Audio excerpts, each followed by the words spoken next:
गरीब रहदास रसायन पीवते, चोले धरे अनंत, चलती बेर पाए नहीं, धन्य कबीर भगवंत।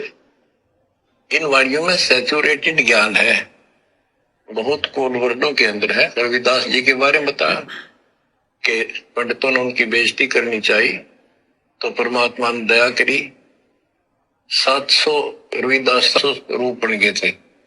वो प्रकरण है, अभी इतना नहीं सुनाऊंगा, वो आपने पढ़ रखा है, सुन रखा है।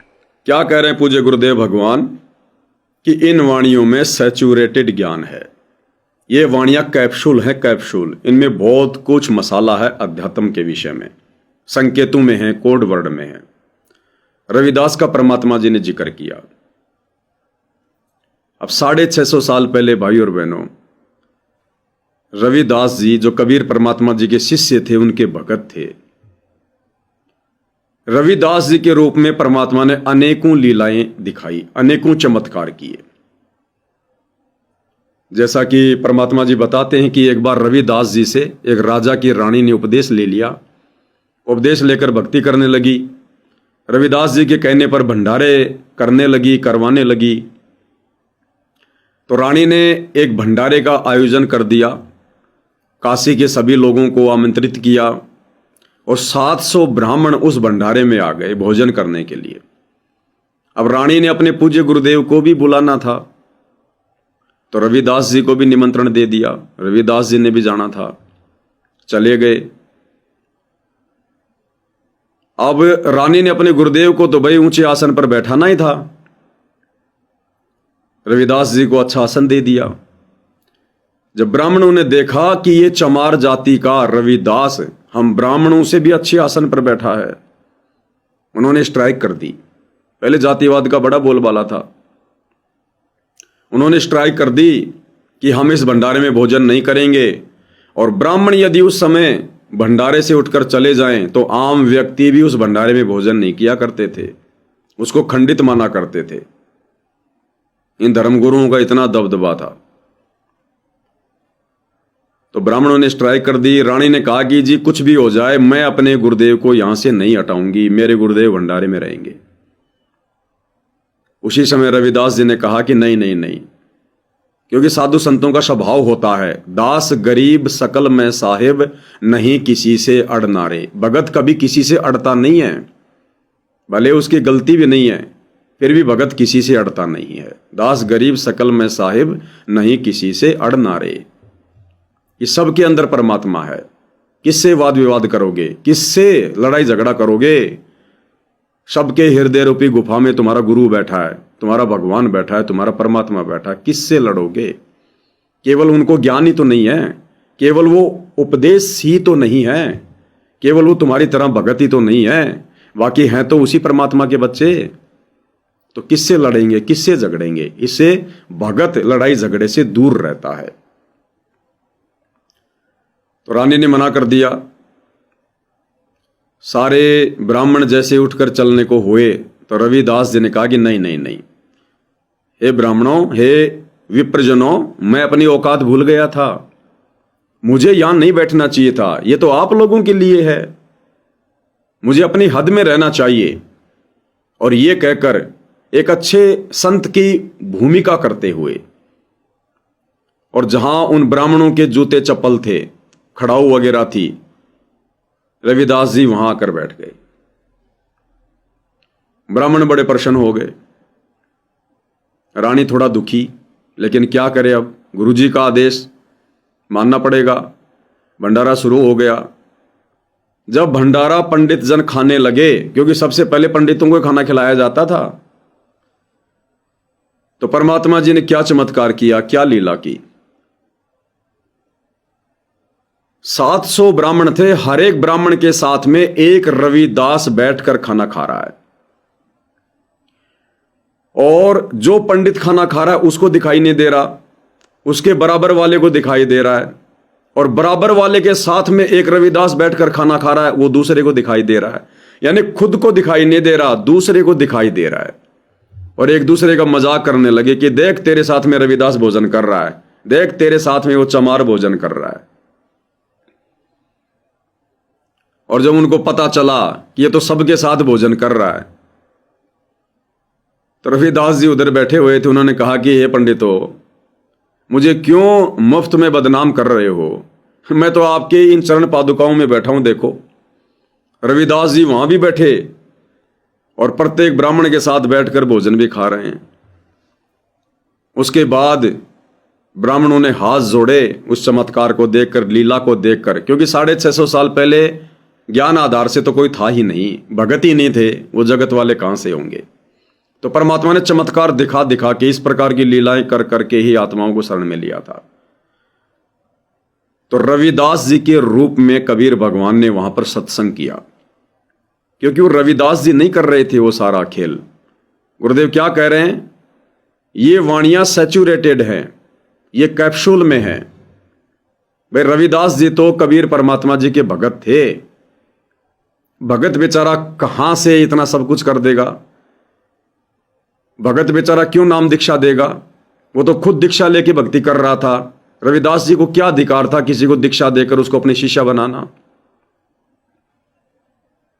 और उन पंडितों के भंडारे में जाकर भोजन करना, दूसरों के भंडारे में जाकर भोजन करना, नियम तो हर युग में हर समय परमात्मा यही बताते हैं। तो रविदास जी तो परमात्मा जी के बहुत निकट रहते थे।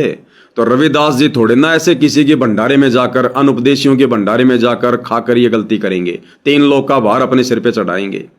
वो तो ज्यादातर परमात्मा जी के साथ में रहा करते थे, उनके परम भक्तों की श्रेणी में थे। तो परमात्मा कबीर जी ने वहां पर घंटों खड़े होकर सत्संग सुनाया, ज्ञान दिया उन पंडितों को, और 700 ब्राह्मणों ने परमात्मा जी से दीक्षा ग्रहण की, जो रविदास रूप में लीला कर रहे थे। उन्होंने अपना जो धागा था, जो सूत बोलते हैं जिसको, जनेऊ, कच्चे सूत का, तो परमात्मा जी कहते हैं कि 1.25 मन सूत वहां पर नीचे उतारा गया। सभी ब्राह्मणों ने अपना वो जनेऊ तोड़ के जमीन पे डाल दिया, क्योंकि रविदास रूप में कबीर परमात्मा ने अपने शरीर के अंदर सोने का जनेऊ दिखा दिया कि पंडितों, तुम तो ये धागे का जनेऊ पहन के डोलते हो, अपने आप को पंडित कहते हो, देखो मेरे शरीर में। अपनी शक्ति से उनको दिव्य दृष्टि देकर और वो दिखाया। सारे ब्राह्मणों ने सरेंडर कर दिया। अब रविदास जी तो भगत थे भाई। भगत में तो वैसे सिद्धियां नहीं होती हैं, सूक्ष्म होती हैं, और ना भगत को पता होता है कि इन सिद्धियों का प्रयोग कैसे करना है, और ना भगत को आदेश होता है। ना 650 साल पहले किसी को आदेश था सिद्धियां दिखाने का। तो गरीबदास जी कैसे चमत्कार कर देंगे? कैसे 700 रूप बना लेंगे? कैसे अपने शरीर के अंदर सोने का जनेऊ दिखा देंगे? तो ये सारा का सारा जो खेल है, ये कबीर परमात्मा सतगुरु रामपाल जी ने किया। यही करते हैं आज भी, और आगे भी कुछ होगा तो इसी परमात्मा जी की दया से होगा, इस भक्ति को बनाए रखने के लिए। तो गुरुदेव कह रहे हैं कि ये वाणियां सैचुरेटेड हैं। एक एक वाणी के अंदर 5-5 घंटे की, 3-3 घंटे की, 2-2 घंटे की वो कथा छुपी हुई है, कथा।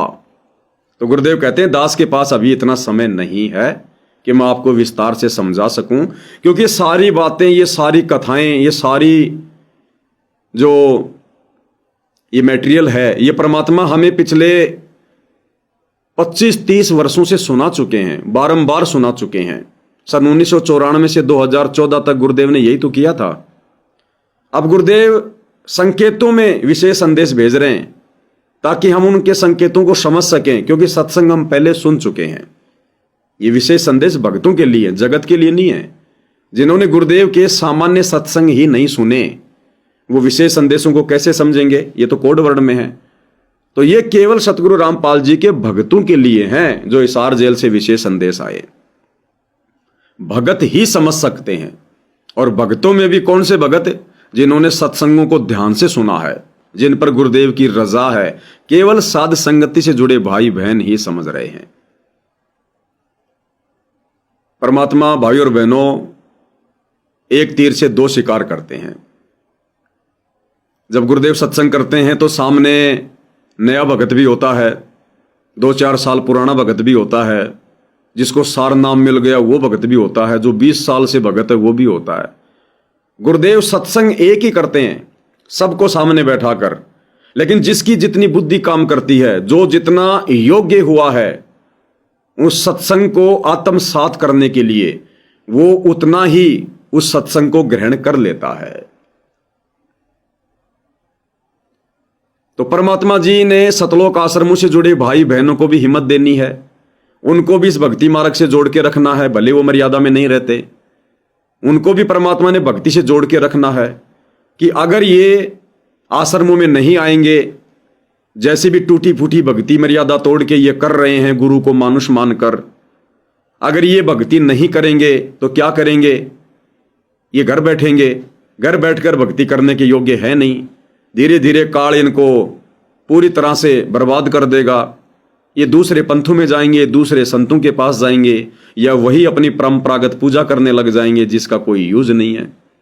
तो परमात्मा ने अपनी उन कमजोर आत्माओं को भी सतलोक आश्रमों से जोड़कर हिसार जेल से ऑडियो वीडियो में थोड़ी बहुत हिम्मत देकर, या जैसे भी वीडियो कॉल में अपने दर्शन देकर, उनकी प्रार्थनाएं सुनकर, उनकी शंकाओं का समाधान करके परमात्मा ने उन आत्माओं को भी भक्ति से जोड़ के रखना है कि भाई मोक्ष तो इन आश्रमों से जुड़े भक्तों का इस जन्म में नहीं होगा, क्योंकि ये परीक्षा में फेल हो चुके हैं, ये अपने बुद्धि विवेक का इस्तेमाल नहीं करते। सन 2014 से वर्तमान 2026 तक गुरुदेव ने भली भांति देख लिया, चेक कर लिया, परीक्षा हो चुकी है, छटनी हो चुकी है। लेकिन परमात्मा उनको भी अपने चरणों में बना के रखना चाहते हैं कि द्वार धनी के पड़ा रहे, धक्के धनी के खाए, 100 काल जग जोर ही पर द्वार छोड़ना जाए, कि कम से कम भक्ति तो करते रहेंगे, जैसे भी टूटी फूटी। मनुष्य जन्म तो मिल जाएगा, अगला मनुष्य जन्म तो मिलते रहेंगे, काल के हत्थे तो नहीं चढ़ेंगे।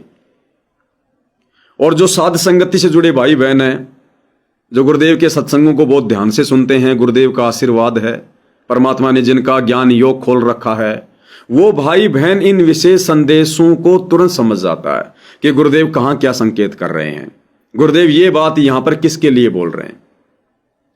एक सत्संग में पूज्य गुरुदेव ने क्या बताया कि जो बंदी छोड़ गरीबदास जी हैं,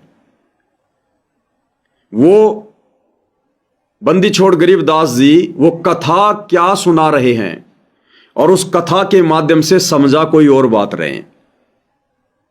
कथा क्या सुना रहे हैं और कथा के माध्यम से समझा कोई और बात रहे हैं। तो इसी प्रकार सतगुरु रामपाल जी, ये बंदी छोड़ कबीर भगवान, ये तो विशेष संदेश हैं भाई और बहनों। परमात्मा कहां संकेत कर रहे हैं, किसके लिए कर रहे हैं, अपनी अपनी बुद्धि अनुसार आत्माएं उसको ग्रहण कर लेती हैं। जैसे आपको एक छोटी सी बात बताता हूं, आपने अक्सर एक ऑडियो सुनी होगी सोशल मीडिया पर, नहीं सुनी है तो मैं आपको एक बार सुना देता हूं, सुनिएगा।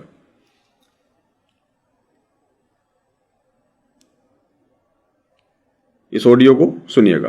आनंद का नहीं ठिकाना, मेरे हंस खड़े दरबार में, आनंद का नहीं ठिकाना, मेरे दास खड़े दरबार में, आनंद का नहीं ठिकाना, मेरे हंस खड़े दरबार में, आनंद का नहीं ठिकाना, आनंद का नहीं ठिकाना, मेरे हंस खड़े दरबार में, आनंद का नहीं ठिकाना, मेरे दास खड़े दरबार में। अब सतलोक आश्रमों से जुड़े भाई बहन, सतगुरु रामपाल जी का कलयुगी परिवार, ये लोग क्या सोचते हैं कि ये जो वाणी है, जो हिसार जेल से गुरुदेव भगवान वीडियो कॉल के दौरान, ऑडियो कॉल के दौरान हमें गाकर सुना रहे हैं, वो भाई बहन ये सोच रहे हैं कि हम आश्रम वालों के लिए कह रहे हैं कि देखो कितना बड़ा आश्रम बना लिया, 3 दिन का समागम चल रहा है, सारी संगत खड़ी होके दाढ़ी मूंछ वाले कबीर को भगवान मान के भोग लगा रही है। तो गुरुजी हमारे लिए कह रहे हैं कि बच्चों, इन आश्रमों में तुम्हारी भीड़ को देखकर और मेरे आनंद का ठिकाना नहीं है। उन्होंने अपनी बुद्धि से उस चीज को ग्रहण कर लिया और स्वीकार कर लिया कि गुरुजी हमारे लिए कह रहे हैं, जबकि यथार्थ में हिसार जेल से उस ऑडियो कॉल में या वीडियो कॉल में पूज्य गुरुदेव सतगुरु रामपाल जी वो वाणी उन आश्रम वालों के लिए नहीं कह रहे। वो वाणी पूज्य गुरुदेव भगवान अपनी विशेष आत्माओं साध संगति से जुड़े भाई बहनों के लिए कह रहे हैं, क्योंकि और तो कोई तरीका है नहीं। आप और हमें तो समाज और बिरादरी से बाहर कर रखा है, हमारा तो हुक्का पानी बंद कर रखा है इन सतलोक आश्रम वालों ने। भाई हमारी समाज और बिरादरी क्या है? भगत समाज। तो आप और हमें तो जाति से बाहर निकाल रखा है गुरुद्रोही कहकर। आप और हम तो कुछ है ही नहीं उनकी नजरों में, लेकिन परमात्मा की नजरों में सब कुछ है। तो हमारे पास में संदेश कहां से आएंगे? हमें गुरुदेव भगवान हिम्मत कैसे देंगे? हमारी शंकाओं का समाधान कैसे करेंगे? वैसे तो साध संगति में शंका नहीं होती है, लेकिन आगे बढ़ने के लिए गुरुदेव की पावर चाहिए, गुरुदेव की मेहर चाहिए, उनका आशीर्वाद चाहिए। सूक्ष्म तो है ही है, शब्द रूप में तो है ही है, लेकिन आमने सामने भी। तो तरीका क्या है? गुरुदेव से मिलने जाते हैं गुरुदेव के परिवार वाले, सतलोक आश्रम वाले। हिसार जेल से जो भी audio video calling live video आता है, विशेष संदेश आते हैं, वो आश्रम वालों के माध्यम से आते हैं। तो गुरुदेव भगवान उन्हीं लोगों के माध्यम से अपनी बात आप और हमारे तक संकेत में पहुंचाएंगे कि मेरी साध संगति से जुड़े बच्चे मेरे संकेतों को समझ जाएंगे कि गुरुजी हमें क्या आशीर्वाद दे रहे हैं, गुरुजी हमें यहां पर क्या समझाना चाहते हैं, ये बात गुरुजी किन के लिए बोल रहे हैं। तो ये बात आनंद का नहीं ठिकाना मेरे हंस खड़े दरबार में, आनंद का नहीं ठिकाना मेरे दास खड़े दरबार में, मेरे दास खड़े दरबार में, आनंद का नहीं ठिकाना मेरे हंस खड़े दरबार में। इन आश्रम वालों से जो इन सतलोक आश्रमों में समागम के दौरान खड़े होकर या बैठकर दाढ़ी मूछ वाले कबीर को भगवान मानकर जो भोग लगा रहे हैं, आरती कर रहे हैं, गुरुदेव उस भीड़ को देखकर क्यों आनंदित होंगे? क्या है उस भीड़ के अंदर? क्या है उन भक्तों के अंदर? एक भी भगत की मर्यादा नहीं है। उस भीड़ में एक भी भगत अपने गुरु को परमात्मा नहीं मानता। तो गुरुजी आनंदित होंगे क्यों? जो सारे के सारे भगत पंचर पड़े हुए हैं, किसी की ट्यूब फटी पड़ी है, मर्यादा में कोई नहीं है। स्टेडियम बनवाकर उसके बनाने में ज्योति पाठ और दान का पैसा देकर सबने मर्यादा तोड़ रखी है। जाट आरक्षण करोड़ों रुपया चंदे में देकर, गुंडों की सीबीआई जांच का समर्थन 5-5 लाख रुपए राजपूत करणी सेना को देकर, कभी कांग्रेस सरकार का समर्थन करके वोट डाल के, कभी बीजेपी का समर्थन करके वोट डाल के, गंदी राजनीति का शिकार। जाटों की धर्मशाला में करोड़ों रुपया, मदीना गांव में लाइब्रेरी में करोड़ों रुपया भगत वहां बेगार कर रहे हैं। अन्नपूर्णा के तहत संगत का करोड़ों रुपया बर्बाद कर दिया मोटर पाइप में। झूठे मान सम्मान के प्रोग्रामों में करोड़ों रुपया संगत का बर्बाद कर दिया। उन मान सम्मान के कार्यक्रमों में नचनियों को बुला बुलाकर, गवैयों को बुला बुलाकर सतगुरु रामपाल जी की पूरे हरियाणा में जमकर बदनामी करवाई गई, बेइज्जती करवाई गई कि ये काम तो बढ़ुओं के होते हैं, नचनियों के होते हैं, संतों के काम होते हैं। संतों के समान समारोह में कोई लड़कियां नाचती हैं, कोई रागनियां गाई जाती हैं, ढोल नगाड़े बजाए जाते हैं। तो गुरुदेव आनंद क्यों महसूस करेंगे? किस बात को लेकर गुरुदेव सतलोक आश्रमों से जुड़े भक्तों को देखकर? क्या उनकी भक्ति मर्यादित है? क्या वो गुरु को परमात्मा मानते हैं? जून में तो दाढ़ी मूछ वाले कबीर को भगवान मान लेंगे, उसका प्रकट दिवस मना लेंगे। 8 सितंबर को संत रामपाल जी को झूठ मूठ में परमात्मा मान लेंगे, उनका अवतरण दिवस मना लेंगे। क्या मर्यादा है?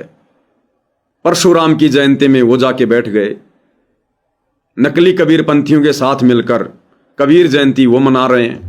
मुख्यमंत्री के रैलियों में ये धक्के खाते हैं, प्रधानमंत्री के रैलियों में ये धक्के खाते हैं। मर्यादा है कहां?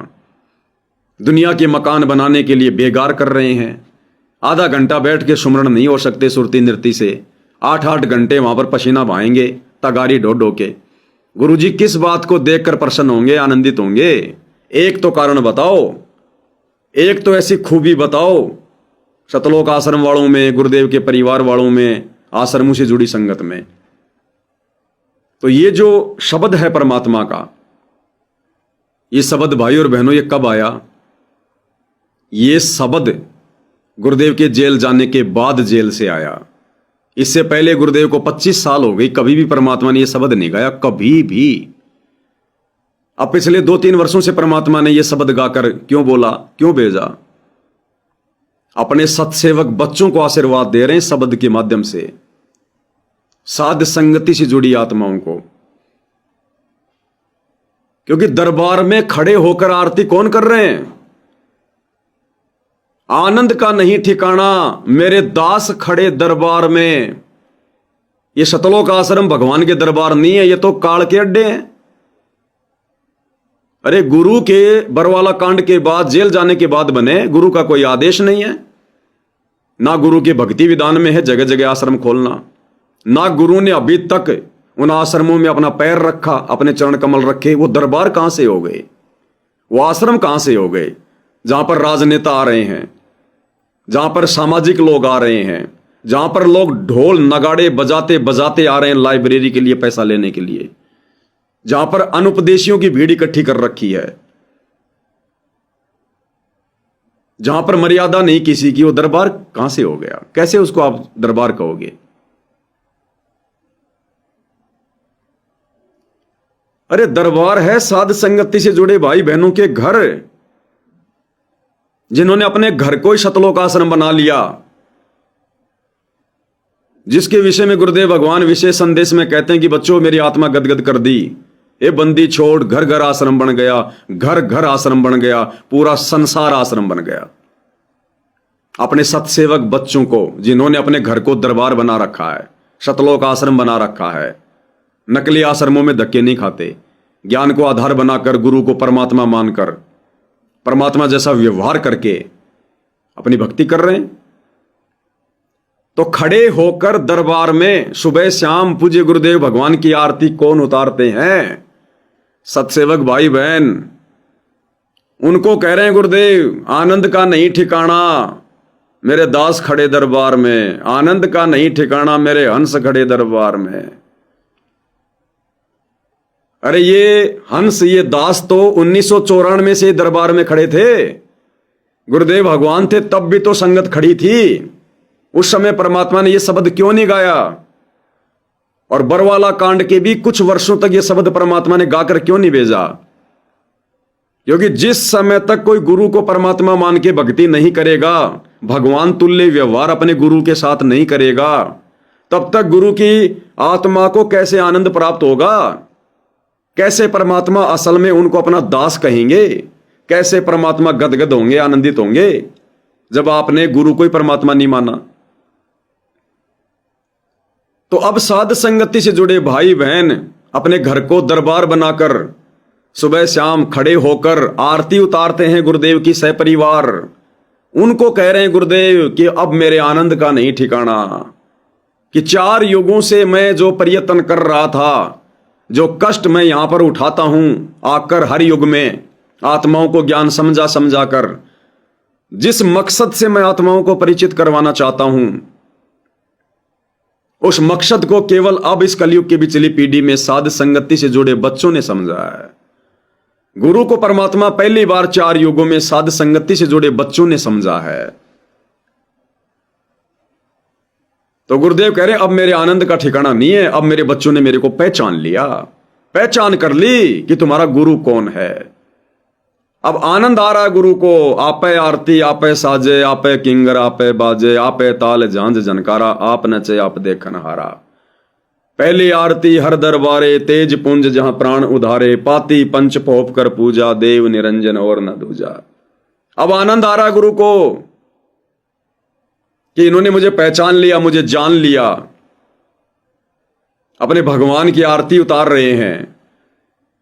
सूक्ष्म रूप में परमात्मा बैठकर आशीर्वाद देता है, आनंद लेता है परमात्मा। दास गरीब शब्द रस भोगी। क्योंकि अब हम किसको परमात्मा मान के वो आरती कर रहे हैं?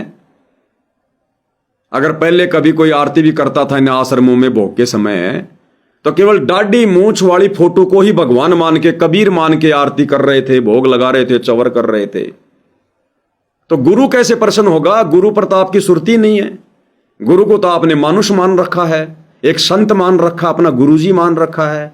भगवान आपने दाढ़ी मूंछ वाली कबीर की फोटो को मान रखा है, तो गुरु कैसे प्रसन्न होगा जब आत्मा की सुरती नृत्य उस दाढ़ी मूंछ वाली फोटो पर है।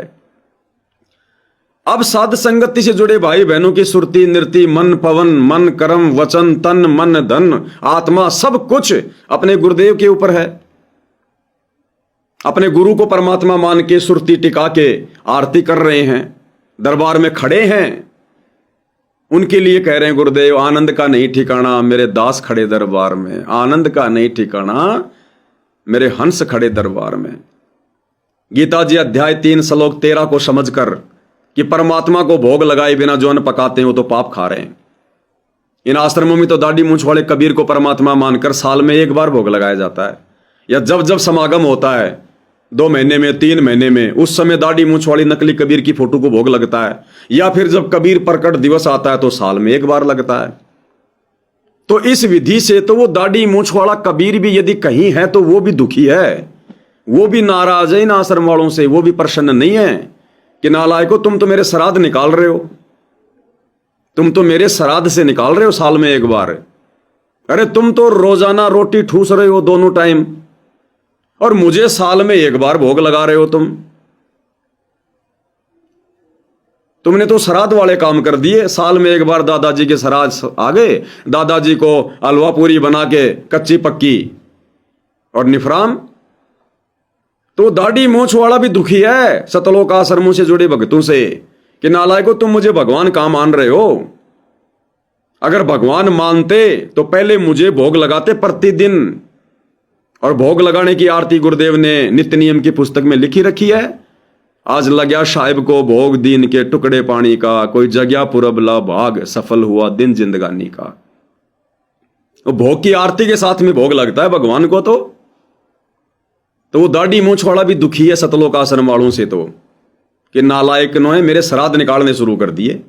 साल में एक बार जब कबीर प्रकट दिवस आता है, थोड़ा बहुत हलवासा बना के, लड्डू जलेबी बर्फी लगा के, बर्फियों का सत साहिब लिख कर और रख देते हैं मेरे सामने। इनको भोग लगाने की विधि भी नहीं पता, ना मेरा कोई आसन लगाते, ना मेरे से वहां आसन पर विराजमान होने की पहले कोई प्रार्थना करते, ना भोग लगने के बाद मेरे हाथ धुलवाते, कुछ तो नहीं करते ये, पर रख दिया सामने, खाए तो ठीक ना खाए तो ठीक। तो वो दाढ़ी मूंछ वाला कबीर भी दुखी है सतलोक आश्रम वालों से। तो यहां प्रतिदिन किसको भोग लग रहा है साध संगति में? अगर साध संगति से जुड़ा भगत भोजन खाएगा चाहे सुबह या शाम, पहले गीता अध्याय 3 श्लोक 13 के अनुसार अपने गुरु को परमात्मा मानकर भोग आरती के साथ भोग लगाएगा, उसके बाद भोजन ग्रहण करेगा, क्योंकि वो प्रसाद उसके बाद ही बनेगा। अपने गुरुदेव से प्रार्थना करेंगे भोजन रखकर, उनका आसन लगाकर। हमें कोई जल्दबाजी नहीं है, परमात्मा ने हमारी सारी भ्रमणाएं मिटा दी, हमारी भागदौड़ मिटा दी। हम काम धंधे से ज्यादा, समाज से ज्यादा अपने गुरु को और भक्ति को महत्व देते हैं। हमारे पास खूब समय है, खूब दे रखा परमात्मा ने। जिसकी जैसी नीयत होती है परमात्मा उतना उसको समय दे देता है। हम दोनों टाइम आराम से भोग लगाते हैं, तीनों टाइम परमात्मा के दरबार में खड़े होकर आरती करते हैं, थाली हाथ में लेकर चवर करते हैं अपने गुरुदेव भगवान को परमात्मा मानकर, चरणामृत बनाकर पीते हैं अपने गुरुदेव भगवान का रोजाना। तो दरबार में कौन खड़ा होता है? कौन खड़ा है अपने गुरु को परमात्मा मान के उनकी भक्ति पर? साध संगति से जुड़े भाई बहन। तो ये जो वाणी है जो आप जी सोशल मीडिया पर सुनते हैं, ये साध संगति से जुड़े भाई बहनों को आशीर्वाद है, केवल साध संगति से जुड़े भाई बहनों को। आनंद का नहीं ठिकाना मेरे हंस खड़े दरबार में, आनंद का नहीं ठिकाना मेरे दास खड़े दरबार में, आनंद का नहीं ठिकाना मेरे हंस खड़े दरबार में, आनंद का नहीं ठिकाना मेरे दास खड़े दरबार खड़े। तो भाई और बहनों, इस प्रकार से पूज्य गुरुदेव भगवान इन विशेष संदेशों के माध्यम से या इन सतलोक आश्रम में जो ऑडियो वीडियो आ रही है, इनके माध्यम से परमात्मा ये आशीर्वाद अपना आप और हमें हिम्मत देने के लिए इस प्रकार से परमात्मा आप और हमारे तक पहुंचाते हैं। अन्यथा देख लो उन आश्रमों में कोई मर्यादा में है क्या? अरे गुरु जी को तो 2014 में नाराज करके दुखी करके उन्हीं लोगों ने बरवाला कांड करवा कर जेल भेज दिया। आज जेल में भी ये लोग गुरु जी को खून के आंसू रुला रहे हैं। जेल में भी गुरु जी को शांति से जीवन व्यतीत नहीं करने दे रहे। बाहर इतने उल्टे कर्म कर रहे हैं, इतनी राजनीतियां कर रहे हैं। गुरु जेल में भी इनके पाखंडों को देखकर, कारनामों को देखकर दुखी रहता है। तो कैसे कहेगा गुरु कि मेरे आनंद का नहीं ठिकाना, मेरे दास खड़े दरबार में? ये दास हैं क्या? इनको दास की परिभाषा का भी पता है क्या? दास के क्या लक्षण होते हैं? दास के गुरु जी के प्रति क्या भाव होते हैं? दास को क्या करना चाहिए? गुरु का गुरु बनकर काम करना चाहिए या गुरु का जो है गुलाम बन के काम करना चाहिए? ये तो गुरु के गुरु हैं। गुरु ने कभी राजनीति नहीं करी, ना अपने भक्तों को कभी शिक्षा दी, ना राजनेताओं का समर्थन करने की शिक्षा दी, ना किसी पार्टी को वोट डालने की शिक्षा दी, ना कोई आदेश दिया। आज गुरु का परिवार क्या कर रहा है? आज राजनीति में नंबर 1 है सतगुरु का परिवार। पूरे हरियाणा को पता है कि बीजेपी के चरणों में बैठा है बाबा रामपाल का परिवार। 2019 में कांग्रेस के चरणों में बैठा था, 2024 में बीजेपी के चरणों में बैठ गया। गिरगिट की तरह रंग बदलता है कि कौन सी सरकार आएगी सत्ता में जिससे हमारे आश्रम चलते रहें। तो गुरु आनंदित कैसे होगा? तो यह आशीर्वाद भाई और बहनों पूज्य गुरुदेव भगवान का आप और हम सत्सेवक भाई बहनों के लिए है। तभी तो हम ये भक्ति कर पा रहे हैं। गुरु के इस आशीर्वाद के बिना, उनको इतना गदगद किए बिना ये काल आप और हमें आरती उतारने दे सकता है क्या? इतना संघर्ष करने दे सकता है क्या? युवा अवस्था में रजोगुण से दूर होने दे सकता है क्या? इतना समय भक्ति के लिए दे सकता है क्या? इतनी मर्यादा निभाने की हिम्मत दे सकता है क्या? तो गुरुदेव भगवान का फुल टू फुल आशीर्वाद हम सभी आत्माओं के ऊपर। पल पल हम उनकी नजर में हैं। जैसे गाय का बच्चा पल पल गाय की नजर में रहता है, जो बच्चा गऊ की नजर में, यूं साईं को संत भक्तों के पीछे फिरे वो भगत वत्सल भगवंत।